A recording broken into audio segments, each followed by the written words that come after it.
Eh bien, bonjour à toutes et à tous et bienvenue sur ce point météo. Alors, je vous en fais un aujourd'hui parce qu'il y a énormément de choses à dire. Il va se passer beaucoup de choses dans les prochains jours et dans les prochaines semaines.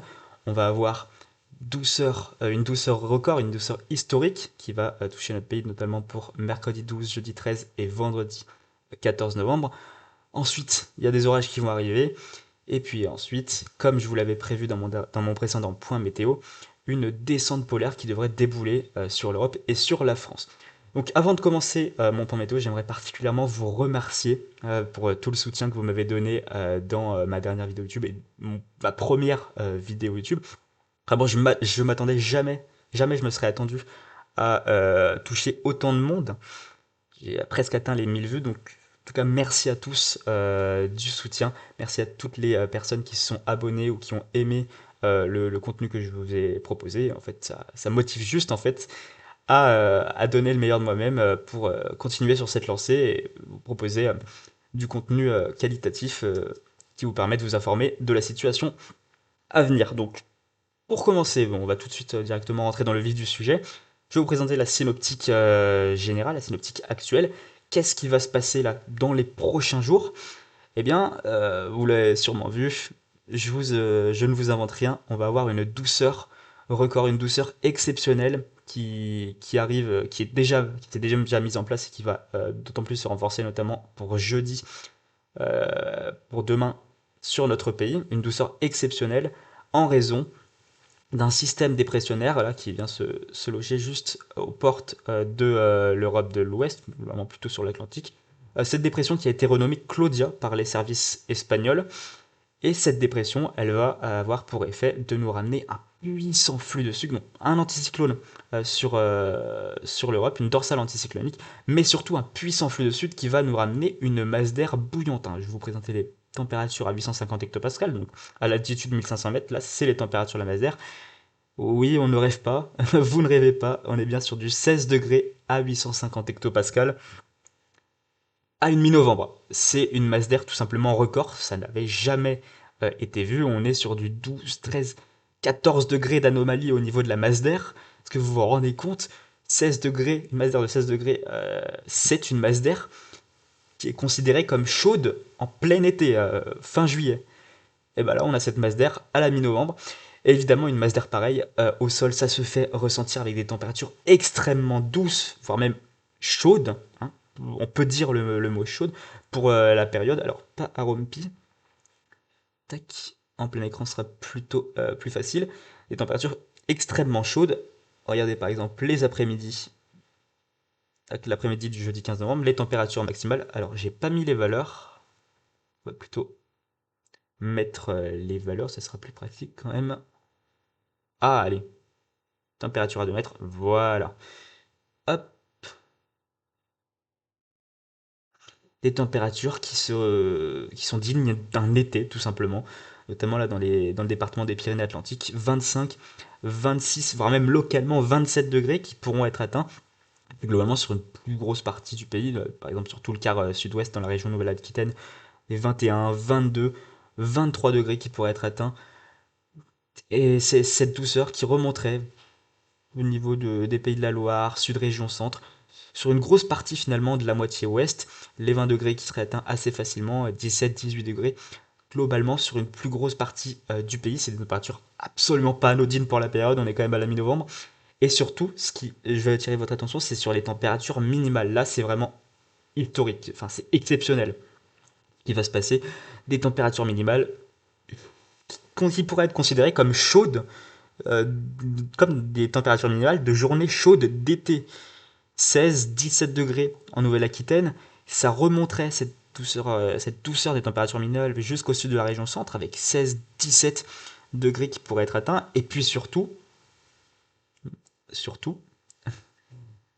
au pied des Pyrénées. Alors là c'est terrifiant même. Je n'ai jamais vu cette chose pour une mi-novembre. Des températures aussi élevées, donc du 22, 23, 24 degrés au minimum, hein, à l'aube. Est-ce que vous vous rendez compte? C'est pas très compliqué à expliquer.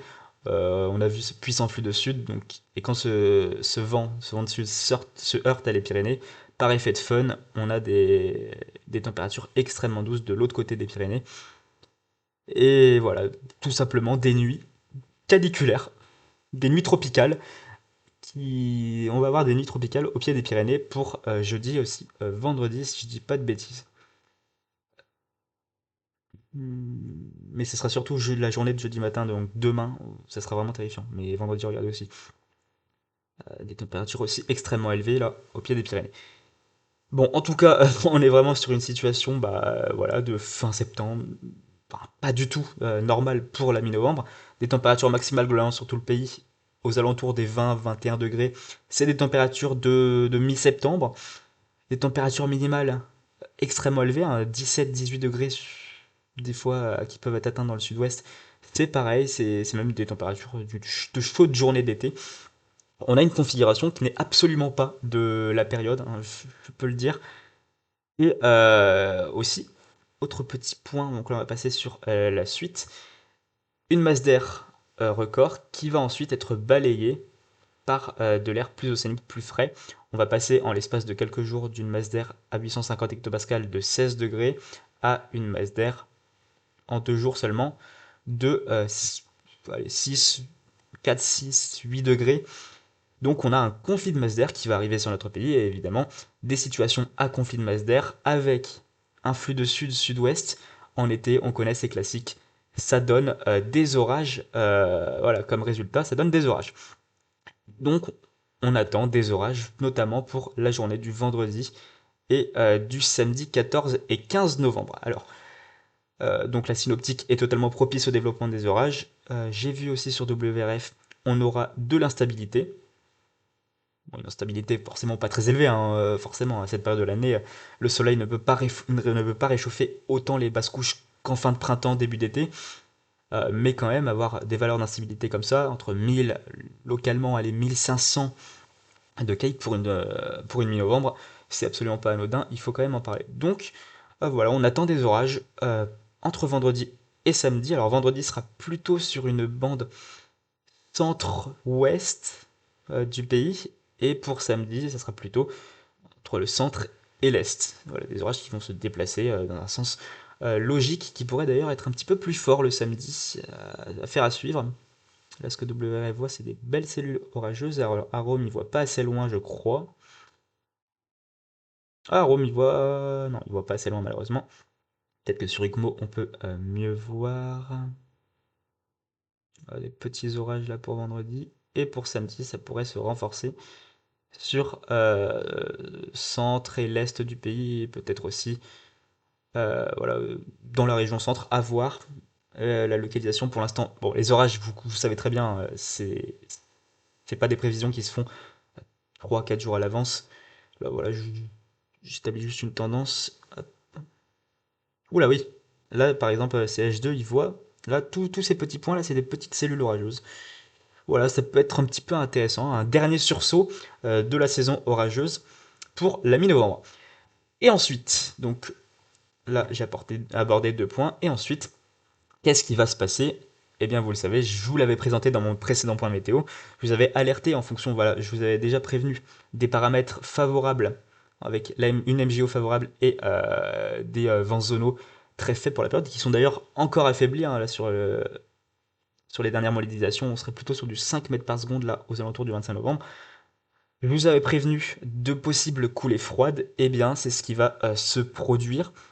Alors, sur l'Europe, avec donc un anticyclone extrêmement vaste du côté de l'Atlantique, une NAO- XXL, comme je l'avais dit dans mon précédent point, qui va se mettre en place, donc un anticyclone groenlandais extrêmement puissant, qui ramène donc, qui permet donc à l'air plus froid, l'air polaire arctique, de s'écouler, voilà, en flux de nord, et c'est ce qui va se produire, ce qui va arriver sur l'Europe. On voit bien l'arrivée des bas géopotentiels. Notamment, alors, on va regarder directement. Il me semble que le modèle IA, il est plutôt en accord avec sa moyenne, donc je vais vous présenter plutôt le scénario du modèle IA. Voilà, avec l'arrivée du froid, de la descente polaire, à partir du 17 novembre, qui devrait ensuite se prolonger globalement jusqu'au 22-23 novembre. En tout cas, c'est la période où on est on peut presque le dire que la descente polaire est confirmée entre le 17 et le 22 novembre. Ensuite, à voir si ça se prolongera, comme le voit par exemple le scénario du modèle IA. Oula, qu'est-ce que je fais? Là, il voit toujours la persistance de conditions plus froides, le modèle IA, mais ça, après le 22-23 novembre, on ne sait pas. C'est encore trop loin, il va falloir affiner la situation. Mais voilà, avec de l'air plus frais, froid, qui déboulerait le 17 novembre. De l'air même bien froid hein, sur le modèle IA. Moins 4, moins 6 degrés, oh, moins 8, moins 8 degrés à 850 hectopascales. Là, autant dire qu'on a des températures de la masse d'air bien froides pour la période. Même, oui, on peut le dire, c'est des températures de masse d'air d'un plein hiver, d'une fin janvier, voire même plus froid. Enfin, et en tout cas, il va y avoir un énorme contraste là entre le 14-15 novembre et la douceur exceptionnelle, et ensuite la descente polaire qui va arriver. Voilà, on va avoir un choc thermique entre les deux. Et voilà, donc à cette échéance, c'est bien de regarder les ensemblistes. Et on voit bien sur la moyenne l'air polaire qui va s'infiltrer le 17. Là, on a une moyenne bien froide hein, du modèle IA. Et globalement, toutes les moyennes et tous les modèles sont en accord à propos de cette descente polaire. Une moyenne à moins 6 degrés là dans le nord-est. Voilà. Et ensuite, l'air polaire qui pourrait peut-être être chassé après le 22-23 novembre. Affaire à suivre.